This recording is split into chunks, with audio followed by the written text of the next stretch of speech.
Hey, ¿y si todo lo que te han dicho sobre el fin del mundo ha sido una gran manipulación? Desde hace siglos, los titulares han explotado el miedo al apocalipsis, vendiendo predicciones de catástrofes inminentes. El fin del mundo llegará en el año 2000. Harold Camping ha descifrado la fecha del juicio final, y los mayas lo predijeron en el 2012, y así una y otra vez, y el mundo sigue girando. Pero hay algo más peligroso que la mentira de una fecha equivocada: el hecho de que muchos creyentes han caído en estas trampas alejándose de la verdad bíblica.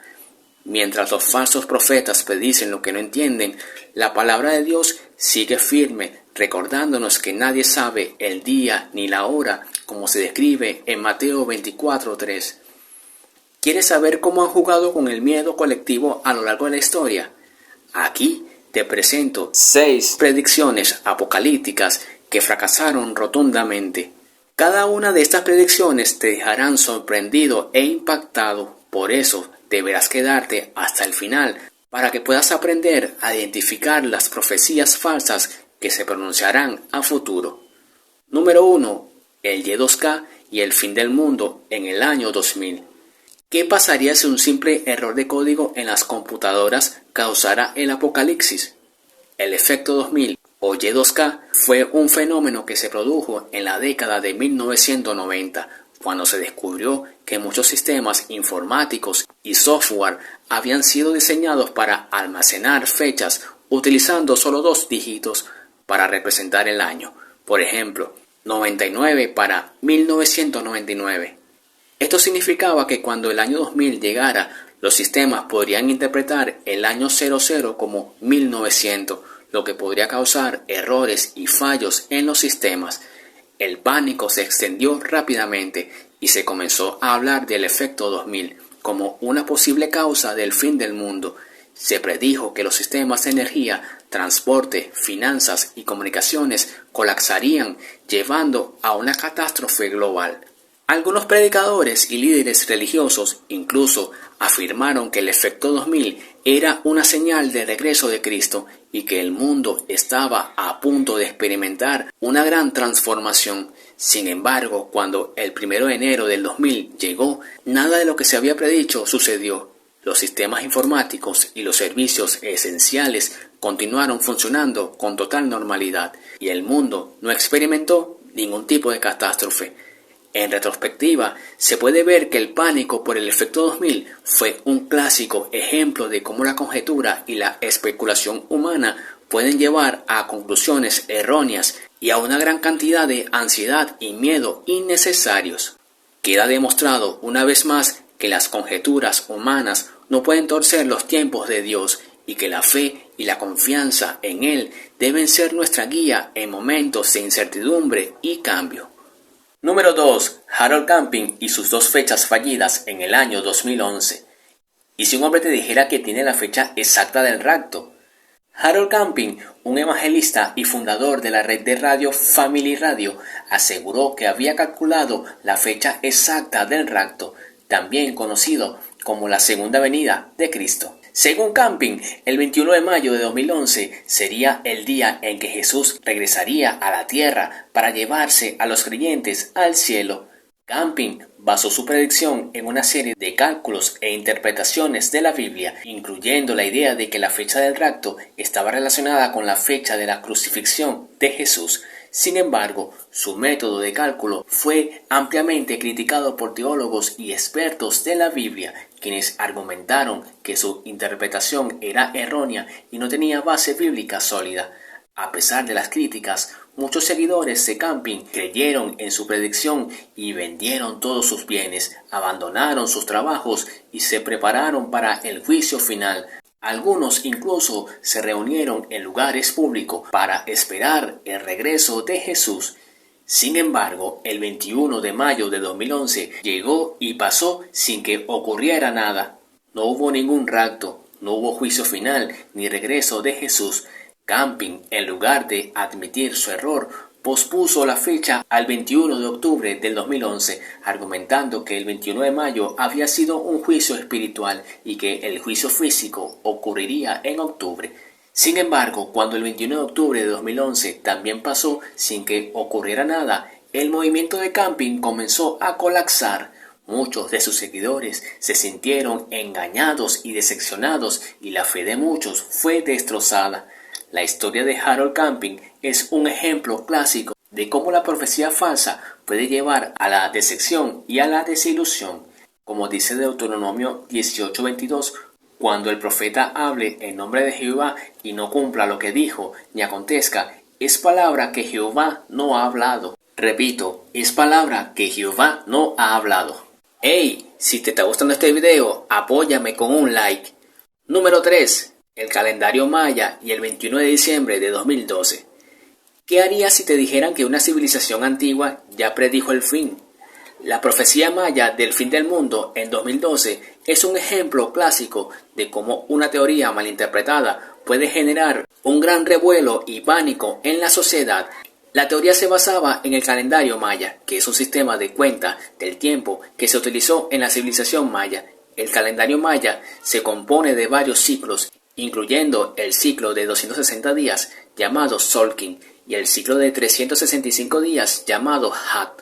El ciclo que generó la confusión fue el ciclo de 5125,36 años, llamado Bactum, que se consideraba un ciclo de gran importancia en la cosmología maya. El 21 de diciembre de 2012 marcaba el final del ciclo 13 del Bactum, lo que algunos interpretaron como el fin del mundo. Sin embargo, los arqueólogos y expertos en la cultura maya desmintieron rápidamente esta teoría. Explicaron que el calendario maya no predijo el fin del mundo, sino que simplemente marcaba el final de un ciclo y el comienzo de otro. A pesar de estas explicaciones de los expertos, la teoría del fin del mundo en 2012 se convirtió en un fenómeno de masas. Películas, libros y noticias explotaron la teoría y millones de personas creyeron que el mundo se acabaría el 21 de diciembre del 2012.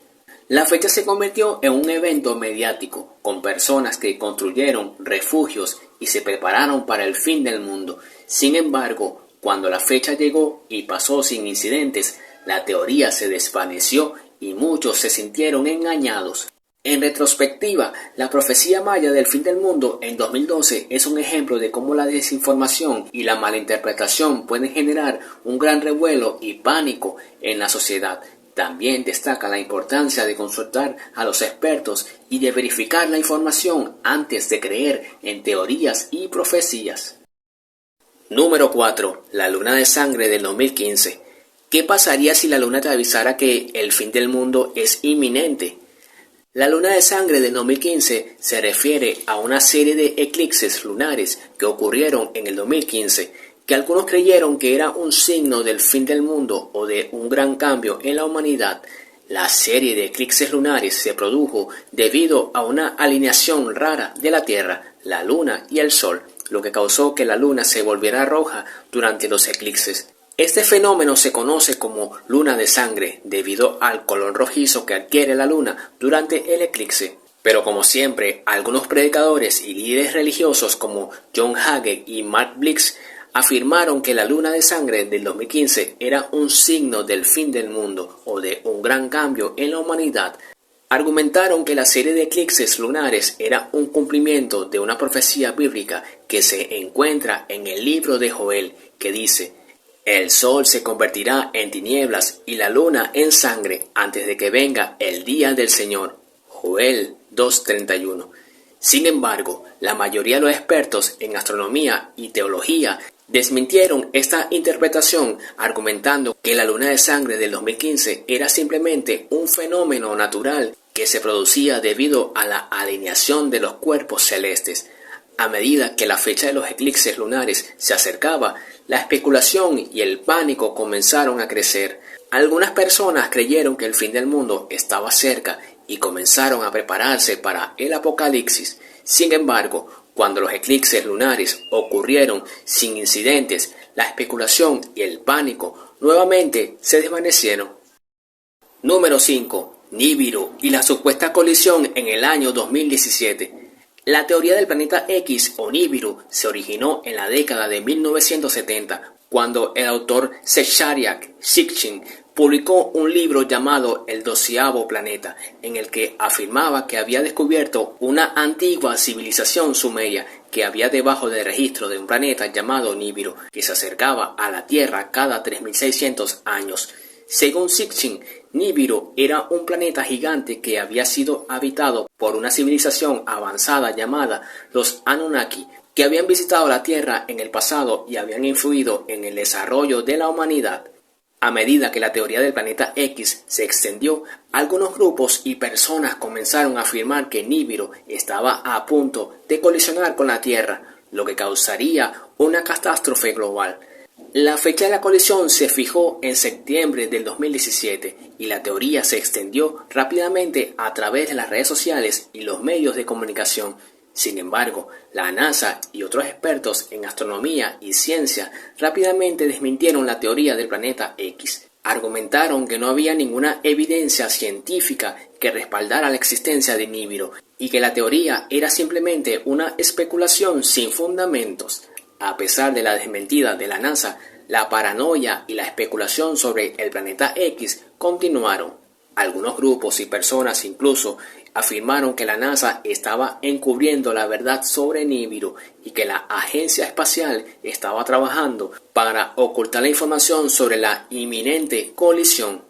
Desde entonces, la fecha de la colisión de Nibiru con la Tierra ha sido cambiada varias veces, pero la teoría sigue sin tener ninguna base científica. La NASA y otros expertos en astronomía y ciencia continúan desmintiendo la teoría del planeta X y la mayoría de la comunidad científica considera que la teoría es una pseudociencia sin fundamentos. Ya en este caso no sería buscando a Nemo, sino buscando a Nibiru.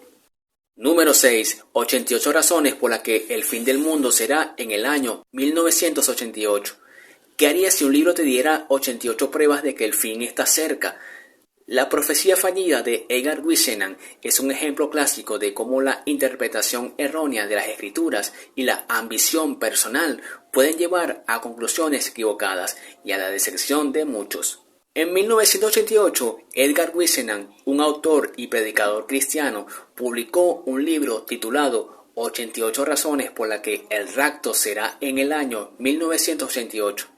En este libro, Whisenant presentó 88 pruebas que, según él, demostraban que el rapto de la iglesia ocurriría en ese año.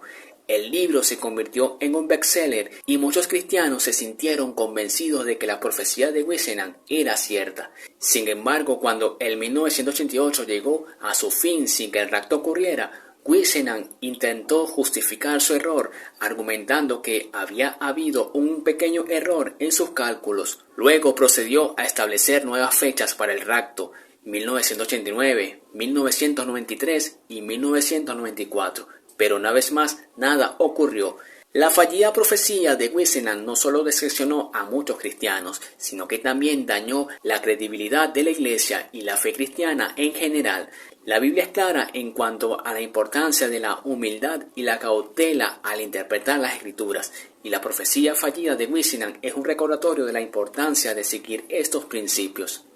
El problema con estas predicciones fallidas es que distraen a muchos de la verdadera enseñanza bíblica, pero del día y la hora nadie sabe. Mateo 24:36. Solo Dios tiene el control del futuro. Si te gustaría una segunda parte con más profecías fallidas, déjamelo saber en los comentarios. Pero mientras preparamos esta segunda parte, te invito a ver este otro video de aquí en donde te explico por qué tantos profetas aseguran conocer la fecha exacta del regreso de Jesús y siempre fallan. No te lo pierdas, te espero allí.